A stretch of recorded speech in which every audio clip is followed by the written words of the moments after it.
Hello everyone and welcome to today's video. My name is Mr. Briarhorn, otherwise known as Briar, and we are back in the world of Astrologaster with Doctor Forman.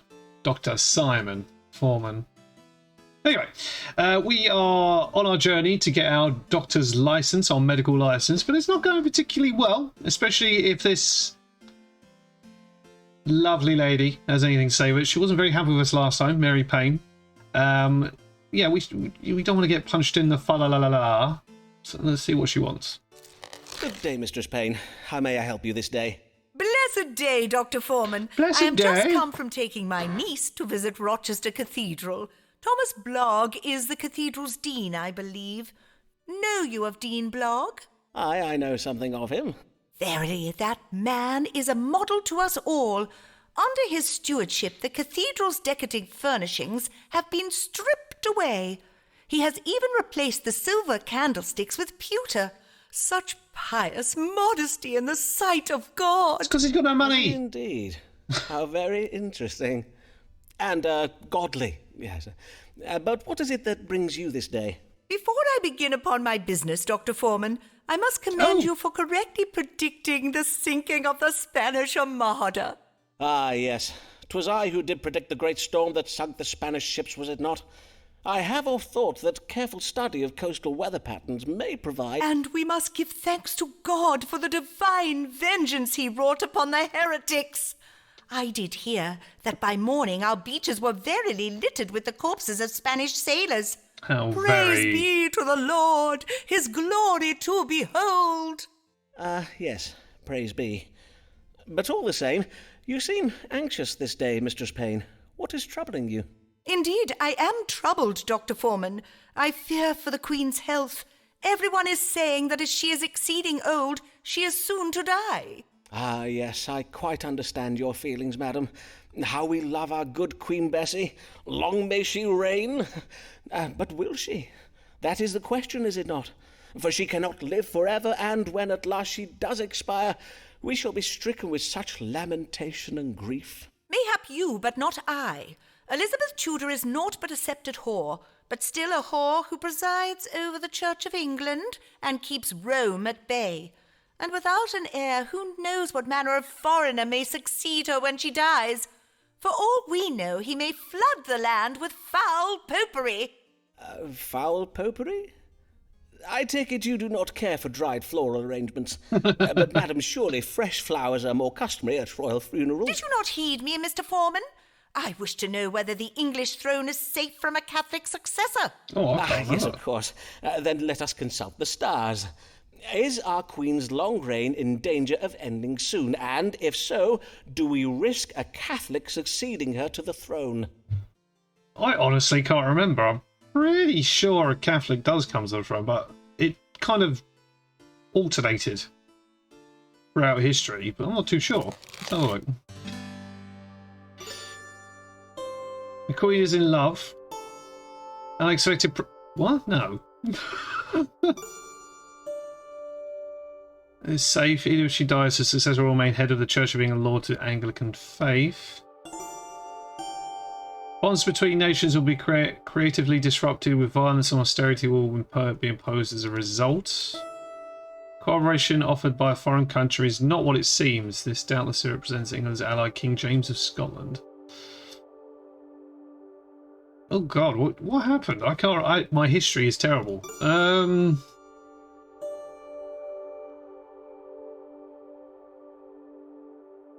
Why not? The Queen's prognosis is good, madam. God will ensure she remains in health for some years yet. And when at last Her Majesty does expire, whomever succeeds her will happily take his place at the head of the Church of England. I may assure you that England will not revert its allegiance to the Church of Rome. See, I don't know. I think it does. Praise be! To know that England shall remain safe from Satan's earthly servants is well indeed.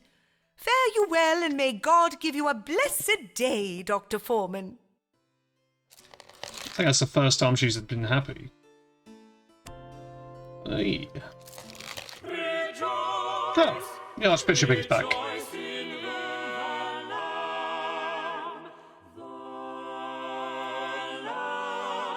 Served by English Queen. What? To his guests for dinner at his palace in London. Rejoice, rejoice in the Lamb and beef and pork and swan pie. Oh, that was beautiful. Good day and well met, Lord Archbishop. What a pleasure it is to welcome your grace once more to my humble consulting chambers. Do you ail of something, sir? Nay, I am in good health. I am come for information. That is, I am come for an astrological reading concerning one of my deans, Thomas Blagg, the Dean of Rochester Cathedral. I hear you are acquainted with him, are you not? Yes, so please your grace. I am honoured to say that Dean Blagg is one of my querents. I see. What a remarkable coincidence. Then you may know that Dean Blagg has been petitioning me to promote him to the rank of bishop, specifically to grant him the vacant seat of the bishopric of Salisbury. I wonder if you, that is, if the stars and planets and so forth, might tell me if there be any reason why Thomas Blagg might not be a fitting candidate for such a position of responsibility. Oh dear. I see. Then let us see what the stars can tell us. Should Thomas Blagg, Dean of Rochester, be made the Bishop of Salisbury? Oh dear. Right. He's not an honourable man. I get that feeling from him. Blagg is a frugal manager of church funds. John Whitgift would be wise to cooperate with his employee. A financial deceit is being committed against the church. Dean Blagg has creatively and successfully stolen from... Well, he has. Dean Blagg is on an emotional journey. Dean Blagg is questioning his religious principles. Blagg's heresy would be a shocking blow to the Archbishop. It's not that. It's actually B. Excuse me. Oh, dear me. What was that again?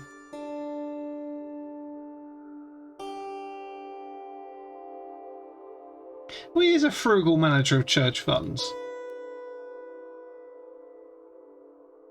But no, he isn't. He wasted... It is this one.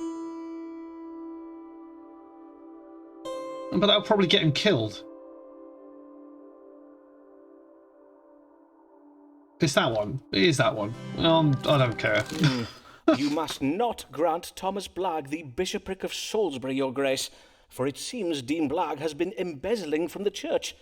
He has been removing cathedral furnishings, fine paintings, tapestries, candlesticks, and the like, and selling them for his own enrichment, or mayhap to pay off his personal debts. Verily? Well, I do hear it remarked that the Rochester Cathedral has been looking a little Puritan of late. Mayhap I shall have my chaplain cast an eye over the cathedral accounts. Before you leave, your grace, perchance I may broach a small matter of my own. Methinks you have the power to grant medical licenses, do you not? Although I am an experienced physician, you may have heard of my work during the plague of 1592, for instance, I am not technically licensed to practice medicine. It has been causing some administrative troubles of late. I wonder if your grace might condescend to help me by... You would have me grant you a medical license, would you? I suppose that might be arranged. Leave it with me, and I will have my chaplain look into it. I thank you heartily, your grace. Your grace is most generous. We're getting there. Oh, dear.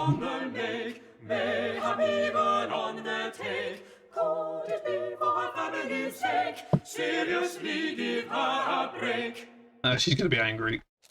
God give you good day, Mistress Blagg. Pray tell, what brings you? I would know whether my lover, Owen Wood, is resolved to leave me something in his will. A small legacy, mayhap. A large one. I do hope he intends to leave me something. Owen Wood, the Dean of Armagh?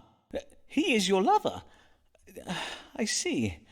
And why would you wish to know whether he is leaving you money in his will? Is he gravely ill?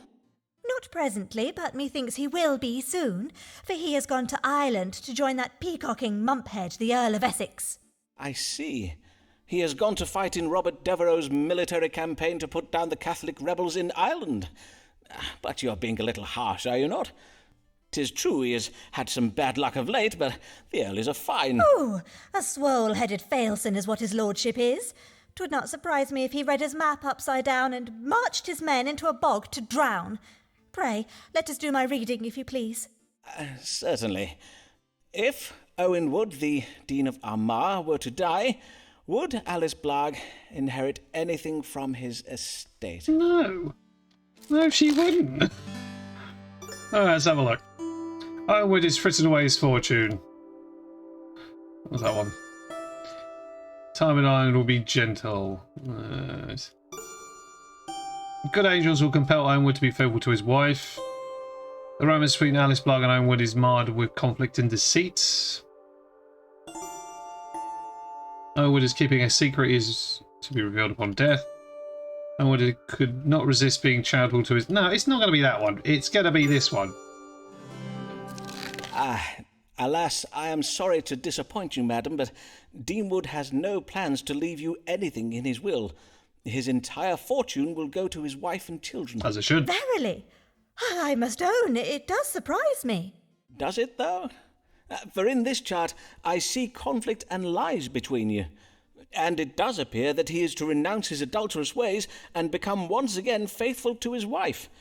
He is, after all, a man of God. He is to become faithful to his wife, you say? How extraordinary. You did put the right name in your chart, I trust. Owen Wood, with 2 O's? Huh. Well, well. Wonders will never cease.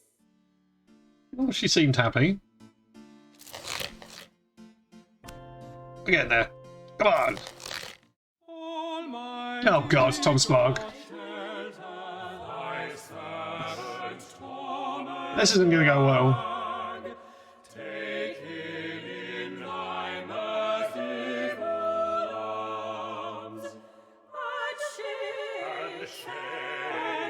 This is all stemmed from when I gave him the bad advice really early on in the game. Good dawning, D. Blagg. How may I do you service this day? I must begin by thanking you for your previous service, Dr. Forman. What did I do? For though the previous reading you gave me was hard to hear, it was honest and true. Ah, yes. Raleigh and Essex's pursuit of the Spanish treasure ships did not end well, so I hear. Though I am glad I was able to give you fair warning of it. As am I. A most lamentable affair that has cost me very dear. And I know not how, but my wife Alice has lately learned of our perilous financial situation. Ah, whoops. has she? Aye, and she has had me petition the Archbishop for a promotion. 'Tis her reckoning that if I were promoted to bishop, the increased living would enable me to settle our debts. That would seem wise under the circumstances. And was your petition successful? It was. At least at first. Indeed, His Grace did have me believe he is minded to make me Bishop of Salisbury. The Bishopric of Salisbury? But that is excellent well, is it not? It would be very well, forsooth. But many months have passed, and the Archbishop gives yet no sign of granting the vacant bishopric to anybody. I see. And he does not say when the matter may be decided? Nay, indeed he does not. Whenever I raise the question with His Grace, he says he needs time to consider the various episcopal and doctrinal matters concerning such an appointment. All the while, he has me performing additional duties that I dare not refuse, lest I lose his favour. And Mistress Blagg has sent him pies upon numerous occasions. And yet the Archbishop is not moved? Oh, he must be a very hard man indeed, for your wife's pies are well renowned for their powers of persuasion. Now, let us see what the stars can tell us. Will Thomas Blagg, Dean of Rochester, be granted the Bishopric of Salisbury? What did I tell the Archbishop? Did I say no? Blarg's relationship with the Archbishop will remain amicable. Blarg is demonstrate his godliness. Professional ambitions will be realised if he exercises patience. That's one option. What's this? A deception concerning the theft of goods has been uncovered, which it has. Blarg is advised to travel with his wife. God will help Blarg succeed by radically transforming the Archbishop's opinion of... No, it's not. It's this one. Yeah. He has discovered the truth.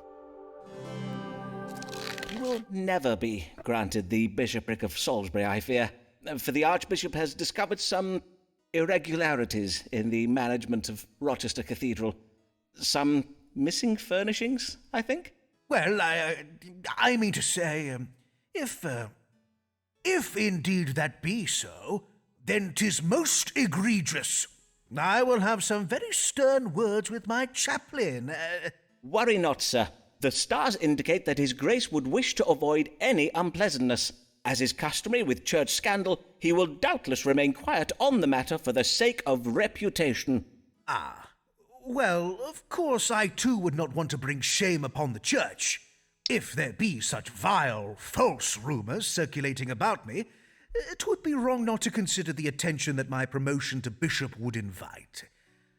I own that I am shocked and disappointed by this, but I must thank you for forewarning me. Yes, please. So close! No, not this idiot again. Struck by the muse, for his sonnets found there be no excuse. Many do wish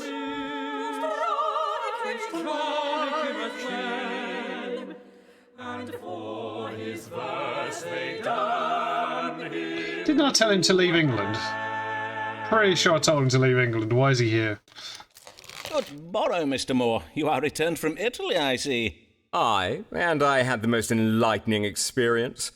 My tutors taught me all about those ancient Romans and what-not. Indeed, 'tis a changed man you see before you now. A worldly man of culture and learning. No. Mayhap you would benefit from taking a tour of Italy yourself, Foreman. Alas, Mr. Moore, I must remain in London to care for my querents. To wit, what brings you this day? Well, no sooner did I return to London than I did become acquainted with the most wondrous creature. Oh. A lady who has been lately widowed. Wait a minute. Let me just take some notes here. Is this one dark or fair? Auburn with eyes of green, mayhap? I do not believe there's yet been an auburn-haired maid. Fie, Mr. Foreman. Prithee show more respect for ladies than to view them as mere collections of physical charms. Beauty alone is of nothing to a man such as I. Nay, my heart does belong to a worldly woman of culture and learning. Her head almost as striking as the soft hair and radiant eyes that adorn it. Indeed, her gift of understanding is so strong she can listen to my sonnets for hours on end. She can she? Forsooth, the lady does show great strength of mind indeed. And how might I advise you? I would have you tell me whether I should marry her, for, as you know, I have offered my troth to ladies in the past, and it has not ended well for me. So, this time I did tell myself, Lancelot, you will proceed with caution. You will know the lady for at least a month before you think of wedding her, and then you'll go directly to Foreman for his counsel.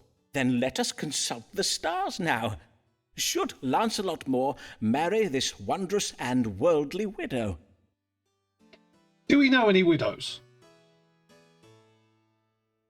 There's the Black Widow woman who keeps killing old people. Is it her? Alright, what's this? Hidden motives are at play. Rule his finances, putting him at risk. What was the other one there? Unexpected death resulting in inheritance. God favours the marriage. No, I think it's the Black Widow I'll play again here. I'm gonna go with A. I reckon it's what's her face killing her husbands and taking their money. That's what I think it is. You must not marry this lady, sir.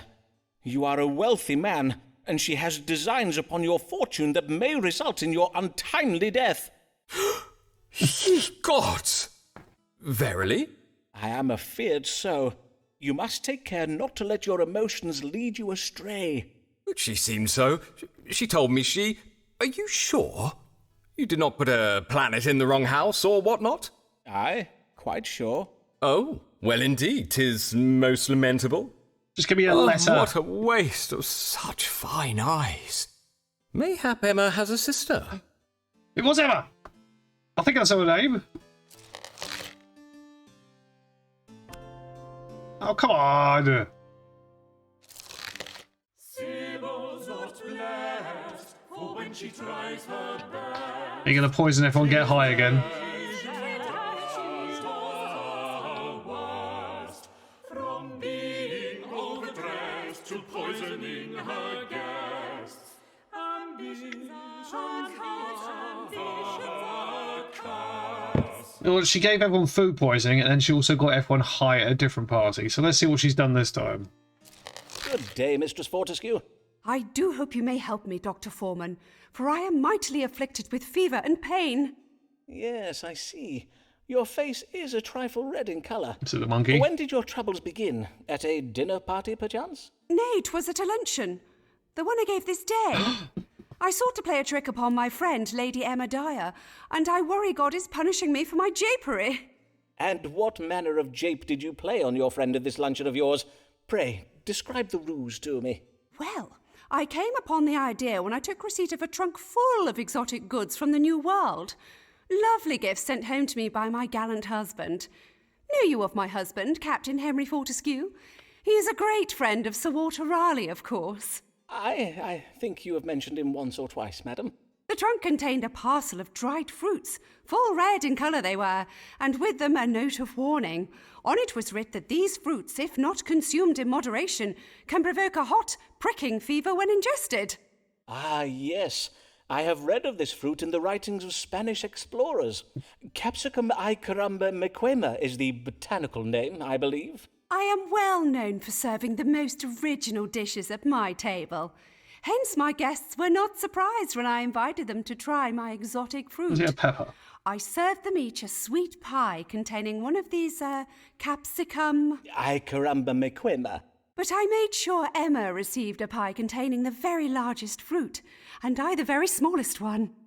I see. That was your mistake. You hoped to occasion a fever in your friend while escaping the same fate yourself. And yet this ruse did not succeed, I take it. Nay, it did not, Dr. Forman.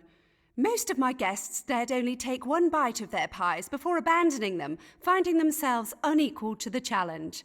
But Emma ate hers all up, as did I.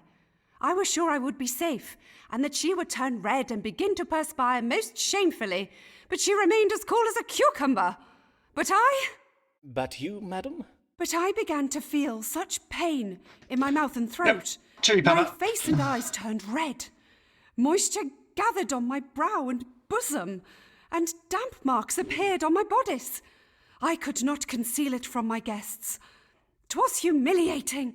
How distressing for you, madam. Let us now seek a solution to this mystery in the stars. What might explain the querent's affliction? So that's a milk love. Right, let's have a look. Scorpio. The current is experiencing a short-lived attack of lusty passions, a condition that can occasionally... No. Alright, what have we look? The current has been bewitched? No. This is Taurus? The current is suffering from a kind of quinsy, caused by an imbalance of blood flow from the head to the throat, an occasion of swelling, fever, and redness of the face. It's that one. What was this one here? That's not witchcraft. That's Taurus. It's Taurus. One moment, madam, while I consult that Spanish book I mentioned earlier. The one recounting travels in the New World. Ah, yes. That is interesting. What is interesting, Dr. Forman? The stars say you have quinsy, and this book confirms my suspicions as to what provoked it. Madam, 'tis not the larger fruits that occasion pain when consumed. 'Tis the small ones, such as the one you had baked into the pie for yourself. You mean to say the smaller fruits are more dangerous than the larger ones? Very. How strange! Verily, how topsy-turvy!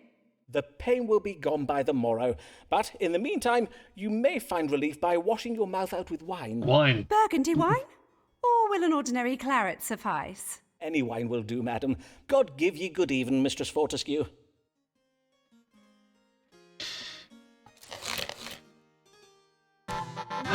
We have a letter!